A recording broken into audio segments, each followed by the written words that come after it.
Welcome to Chattersketch. I'm Sarah Mansinga, here to tell you a story and draw you a picture. Currently, Chapter 6. The gray straps didn't tell Bessel much, or maybe she was too shaken to ask many questions. All she knows is that there was an accident at the desalination plant, Trenet died, and most likely no one can reach his body for a few days.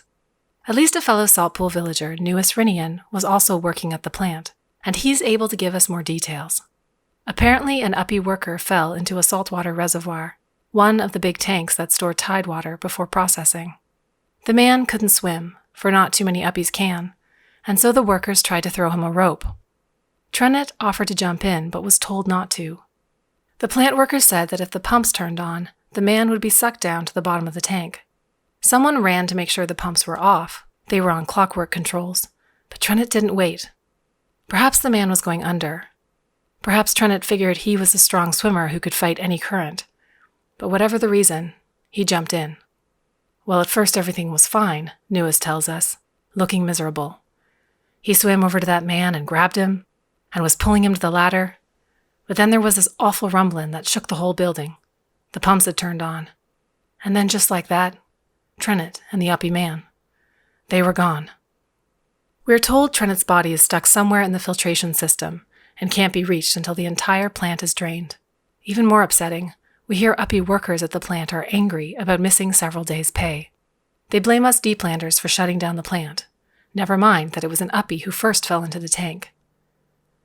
Bessel doesn't cry much, but she also doesn't seem to sleep. All night long I hear her whispering things like, "How am I supposed to survive now?" Or, "Why would he do this to me?" As for Sand, he's unusually quiet and unusually still. I was already feeling like an intruder in their barracks unit, but now it's worse. I feel like I'm clumsily standing in the middle of what should be private family grieving. I'm sad too, though. I always liked Trenet, and it's terrible that he died in such a frightening way. I can't help but morbidly wonder where his body is, and how long it took between the dreadful moment he knew he couldn't fight the suction of the pumps and the moment he drowned. I hope it wasn't long. Plant workers recover Trenet's body 2 days later, and he doesn't look like himself anymore. Instead, he looks like a spongy gray doll, or the empty-eyed statues that stand near 3 god temples. I help with the grim task of wrapping his remains in fern-flax cloth, and then we place him on a litter of woven reeds. Since we can't bury anyone while the tide passes, and we don't tend to burn bodies like uplanders, the priests let us float our dead into the currents. Usually we say our final goodbyes at dawn, but we take Trenet to the harbor at midnight because we have to work our shifts first. Sand carries the litter through the lower city with his close friend Liege, fellow villagers Newis and Nerene, as well as Carnos and his brother Marl, who insisted that they help. Bessel follows her husband's body, silent and sad. I walk even further behind them with a group of Saltpool villagers and other deeplanders who knew Trenet. Gren hobbles along with us too, and although it's good to see her outside, I worry about her. She's still very weak, and it's cold tonight. It hasn't snowed yet, but the air has the icy smell of snowflakes. A fitful wind tugs at the fern-flax wrapped around Trenet's body. It makes me think grim thoughts, like perhaps his death shadow is still trapped inside him, fighting to fly free. I haven't been to the wharf yet this tide. Sand and I often watch the first steamships arrive, but I doubt we'll have time for that with our new jobs. The boats won't be here for another few days either, since it's not wise to sail too close to the leading edge of the ocean. And not only is it strange to see the docks so empty, I'm also not used to seeing them at night. Deeplanders are supposed to be inside the barracks fence at sundown. Today, though, we have special permission to be out late. The rows of concrete piers look so lonesome in the dark. Only a few of the electric lights are on, and there are no workers shouting to each other or auto haulers rumbling through. A priest joins us to say prayers of the dead on behalf of Kagar, Shale, and Laros. We gather beside him near a launch ramp that leads down into the black water. There, a small uplander fishing boat waits to tow Trenet's litter further into the tide.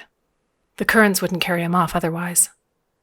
The priest recites his prayers as soon as we are assembled, and he speaks quickly, as if longing for his warm bed in the temple dormitory. I'm sure there was once water goddess prayers for the dead too, and I wish I knew them. After the priest says a final, "Praise 3 God," Carnos thumps a hand on Sand's shoulder. If only I could avenge your father's death. I never knew my father. He died when I was small, and I was looking forward to knowing yours. Carnos's naive kindness almost makes me smile. But now is probably not the best time for him to befriend Sand. I step forward to intervene, but to my surprise, Sand covers Carnos's hand with his own and says, If there was a way to avenge my pa, I'd welcome your help. Bessel weeps as the fishing boat tows Trennett's litter out into the water. And I don't think I've ever heard her cry. There's a hollow, rough sound to it. I watch the fishing boat move slowly away, its uppy motor growling, and I realize something. I decided to marry Carnos because I wanted to keep Sand and me safe from temptation, and safe from punishment. But life near Varasay is perilous no matter who I marry, especially now that we are being forced to work. Trennett followed the city's rules, and he still suffered. I'm also sure he won't be the last to die in the factories. I think of the wallet Gren gave me, and the paper shells inside. Perhaps it's time to spend that money.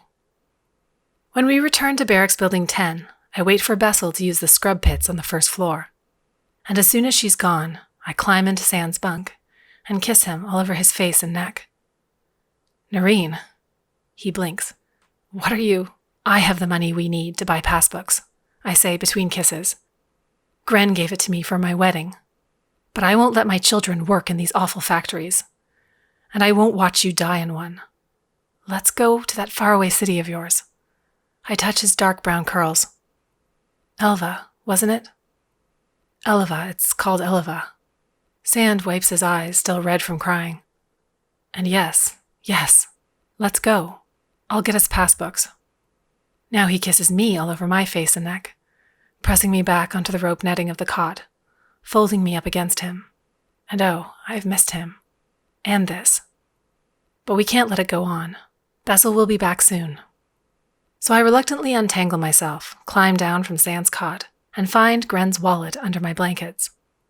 Handing the canvas pouch to him, I say, I hope this is enough money. You find us passbooks, and I'll have Carnos tell me which steamship we should travel on. I feel terrible using Carnos any more than I already have. But since he works at the docks, he'll probably know which ships are in port. He probably won't question why I want to know either. The next morning, Sand seems brighter and more energetic than he's been all tide. He rises early to make us sweet river rice for breakfast, taking care to brown a crunchy crust on the bottom of the pan. Bessel is too miserable to notice his changed mood. She used to spend her mornings gleefully complaining about how our neighbors stored too many things in the shared corridor, or boasting about how she could design better boots at the factory where she works. But since Trennett drowned, she hardly talks. And when she's not working, she often stays in bed. As soon as Sand and I leave for our factory shift, I say, Do you want your ma'am to come with us? He gives me a grateful look. I didn't want to ask. I know she's always awful to you. But I'm also worried about leaving her here alone. Maybe if we travel to someplace nicer, she'll be nicer. I nod, wishing Gren could come too. But of course she can't. And it's not just that she's older and ill. Her family is here, her daughters and their children. I'll miss her intensely, though. As Gren would say, I'll miss her like a shucked clam misses its shell. I'll miss her like I still miss my ma'am. It takes Sand another sun edge to find all 3 passbooks. It wasn't easy, he whispers to me, during the only day the Uppies now let us sell our wares at the barracks market, Kagar 3rd day. I had to go to the UPT merchants, and not the friendly ones. The ones who look like they can crack open water pods with their bare hands.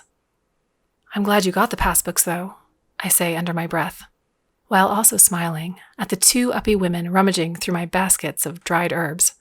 I wish they'd be more careful and not mix everything up. Oh, don't buy those, one woman says to the other.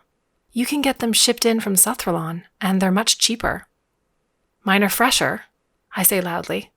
I don't know if that's true, but it's worth a try.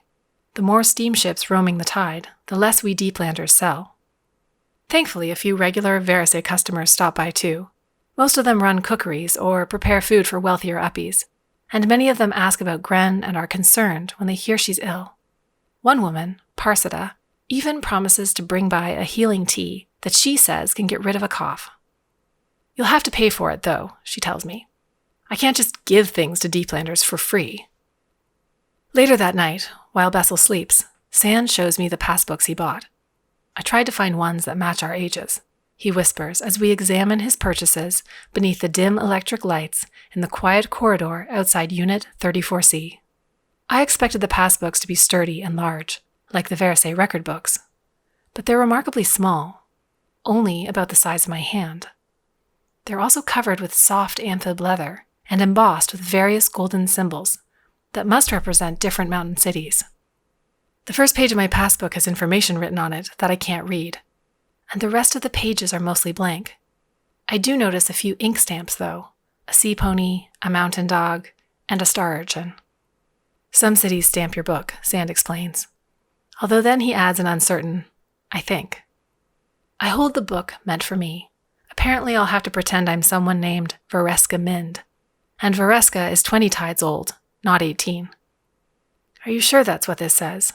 I touch the tiny printed words. "Those merchants might have lied to you." "They might have." Sand closes his passbook. "But I think it's a risk worth taking."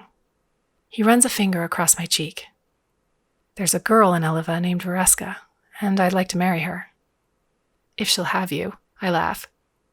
I don't like the name Vareska, but I suppose I'll just have to think of a nickname. We also decide not to tell Bessel our plans just yet. I know my ma'am, and if she thinks about leaving for too long, she'll get scared and refuse to go. Sand moves out of the soft yellow light and into the shadows. I nod. Let's tell her about the trip when everything's ready. Gathering information about the steamships is as easy as I expect, although I do feel intensely guilty about it. I start visiting the wharf after my factory shifts, and although I cringe every time Carnos proudly introduces me as his betrothed, he does know a lot about the ships. Because we don't have enough of Gren's money left to travel on a passenger ship, and it would be risky to pretend to be a family of uppies, we'll have to stow away on a boat, at least until we reach the next mountain city. There, I hope we'll be able to find work, so that we can continue our journey more honestly. I soon find a ship that will be perfect for our escape, the Sunset Splendor. Despite her pretty name, she's a massive shipping vessel, a traveling warehouse really, and she's stocked with specialty foods from around the seaspread. According to Carnos, rich uppies love eating fruits, nuts, and meat from distant lands, and they'll pay huge amounts of money for them. Therefore, if we stow away on the Sunset Splendor, we'll have plenty to eat, and because the boat is so big, there are probably lots of good hiding places too. However, since the ship is only docked in Varasay for 2 days, Sand and I must act quickly. The hardest part is telling Bessel. I worry she'll be afraid to leave. And I worry she'll be furious that Sand and I care about each other as much as we do. I let Sand handle it, and he wisely doesn't focus on me. Pa would want you to be happy, he tells her. He'd want us to have a better life. Bessel listens quietly. Then she examines our passbooks and asks how we paid for them. She hardly reacts when I admit the money was meant for my wedding, and I'm not sure if that's a good or bad sign. That night, we pack our belongings and dress in dark clothes. I feel calm and brave for the most part, but when it's time to say goodbye to Gren, I'm overwhelmed with tears. To my surprise, Bessel takes pity on me. "How about you two walk over to Gren's unit together?" she says to Sand. "Nerene could probably use the company." And maybe he was right. Maybe Bessel only hated me because she was unhappy. "At least Gren's too old to work in the factories," Sand says as we walk down the thin lane between barracks buildings. "That's true," I sniffle. I long to tell Gren about our plans, but the Rinians are with her, and there are just too many Deeplanders in the corridors of their barracks building. It seems like everyone who lives in Building 12 spends their evenings visiting neighbors and sharing food. It's actually quite lovely, although not helpful right now. Gren seems to sense something is happening, though, and surely she can see I've been crying. "I love you, my third daughter," she tells me, and to Sand she says, "Now you take care of her, or I'll haunt you as a death shadow." "She knows," I say, as we walk back to Building 10, huddled together because now it's raining. Grumpy winter weather is probably for the best tonight, though. It'll be easier to sneak aboard the Sunset Splendor if the shipsmen don't want to be drenched standing guard. We soon return to our barracks unit, where we've left our baggage, and Bessel, who's hopefully ready to leave. We find her stoking a fire in the small cook stove that's built into the wall. "What are you doing?" Sand asks. "We already ate." "Oh, I'm not cooking," Bessel says, and instead of looking at him, she smiles at me. "I burnt the passbooks." That's it for Chapter 6. Thanks for listening. I also wanted to let you know that I'll be at Fan Expo Dallas this year, which is the first weekend of May. I'll have my books for sale as well as some art.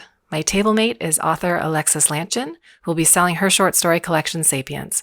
I'll see you next time on Chattersketch, where you can come for the art and stay for the story, or come for the story and stay for the art.